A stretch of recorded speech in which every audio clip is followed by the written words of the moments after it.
Oh, hello there. Yes, well, good grief, isn't it? Sunday. It's God's day when all good Christian men will be doing good Christian things. And today we're going to talk about that good Christian man who is Carl Benjamin and the other good Christian men who are at the Lotus Eaters. They don't only eat lotuses, they go to church.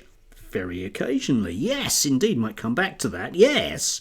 Anyway, I found it slightly strange that during the election night, when the Lotus Eaters boys were sitting up with their vast knowledge of American politics, come back to that, and were looking at the integrity of the ballots, for the first part of the night, they were very, very, very, very worried about the integrity of the ballots. And Carl, in particular, was posting up quite a lot of stuff about things that might be problematic, like, for example, a voting machine that went a bit wrong. I'm sure we've never heard of machines that go wrong, but of course it is an example of the way that the nefarious Dems and libtards and communists, trans, I don't know, you can add another half dozen words for various people's identities there, the blob, if you like, to be a Liz Truss thing, have manipulated things. So it was obvious when Carl was very, very unsure if Trump was going to win, that the libs were definitely trying to steal ballots. Like, for example, there we got a polling location in Northfield, Michigan has been evacuated due to a gas leak. Yeah, that's a typical George Soros plot, that is. Or, yes, 27,000 mail-in ballots have arrived with mismatched signatures. Yes, which was very well reported by the press, who were lying or no, maybe they're not lying. I don't know. I get slightly confused with it. Anyway, yes, apparently there were various glitches, as you might sort of think if you were a rational human being. But of course, that isn't quite what the Lotus Eaters do. A little slightly further on tonight, too big to rig. You see, the moment it looked like there was going to be a Trump victory, and then suddenly all of those enormously sort of all-powerful libtards, Dems, trans, whatever it might be, people suddenly lost all of their power. It's a bit like, I guess, after midnight, because this stuff was likely to come in after midnight UK time. A bit like Cinderella. The coach, which is the Dems voting rigging machine, actually turns back into a pumpkin, as, yeah, appropriate for the time of year, anyway, and can't operate anymore, or something, you see. Yes. And, by the time it got to the actual sort of like definitely Trump was going to win thing, we heard no more about election integrity. Apparently it was a fine integrated election. Except, of course, it does beg the question as to why exactly was, bearing in mind that Trump was going to, drain the swamp and get everybody 8 years ago, quite why he was allowed to do that, and then why he wasn't allowed to do it the next time, and then was allowed to do it this time. It's almost like all of those kind of things about election integrity, are complete rubbish. Yes, I fully appreciate that. For example, Venezuela, left-wing thing, yeah, but Venezuela had a very, very dodgy election, and those people that are currently in charge of Venezuela really need to go there. Yeah, that's a dangerous sort of independent viewpoint of the sort that, of course, Carl is incapable of. Yes. Anyway, he's still at it now because, oddly, even though he managed to sit up through the American elections, he doesn't understand American elections. So just yesterday we got this. We all understand they're currently still cheating like hell in Arizona. Yeah, they are. Them.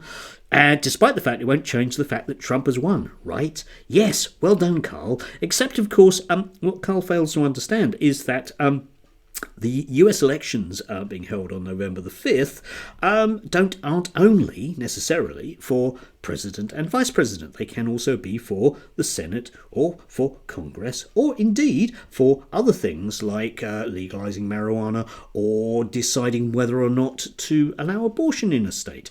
That's the way those things work, Carl. You might want to look that up the next time you want to sit out an entire evening as a podcast about all the stuff what you know lots of, okay? And the problem with the Arizona one, of course, is that it might well go to a knife edge. Now, a anti-Trump Senate or an anti-Trump Congress will present problems legally for all the things they want to do. That's why, for example, in these very close races, they get recounted, Carl. Tricky, I know, but you would have thought that the blob, being all-powerful, would be able to stop delightful human beings like Carrie Lake. You can look her up because, wow, she really is delightful. Anyway, yeah, you would have thought they'd just simply stop her from winning, but magically as well, at this point, this juncture, they can't. So it's very, very strange that they can completely stop Donald Trump from winning one year, totally illegally, and then the next year they just can't quite manage it. It's almost like it is, yes, indeed, rubbish, but that would, of course, involve some intellectual thought, which, of course, Carl and the boys at the Lotus Eaters can't do, because, of course, they are stuck in a very strange place whereby they have all of these fantasies of greatness. They'll sit in their leather armchairs and discuss Alexander the Great, and in their little heads, that's exactly who they are. They are these great people bestriding the globe, right? Yeah? They are very much buy into, oddly, that kind of identity sort of viewpoint that the rest of the incels have about there being these different types of males, and the current batch doesn't actually include any negative ones whatsoever. Apparently everybody, it was really tricky for the incels once they all realised they weren't alpha males to believe that they were something else. So now we get these kind of edgy outsiders like the Sigmas, yes, because if you put on a pair of dark glasses you suddenly become a Sigma male. Don't think you do, Carl, because you sit in a shed in your spare time painting Warhammer figures, which is another form of kind of escapist fantasy that you indulge in.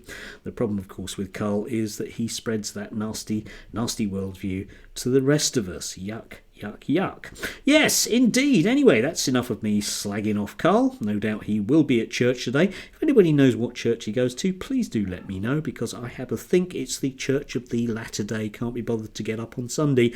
I'd prefer to avoid my wife and all the other females by sitting in my shed painting my Warhammer figures, because that's a real male for you. Anyway, God grief, that was rude, wasn't it? But to hell with it, I feel like it. When somebody patently shows that they're an idiot, I think that it's my duty to point out that they are patently an idiot. Thank you very, very much. Anyway, do have a lovely Sunday. Do enjoy. Whilst you can. Whilst you can.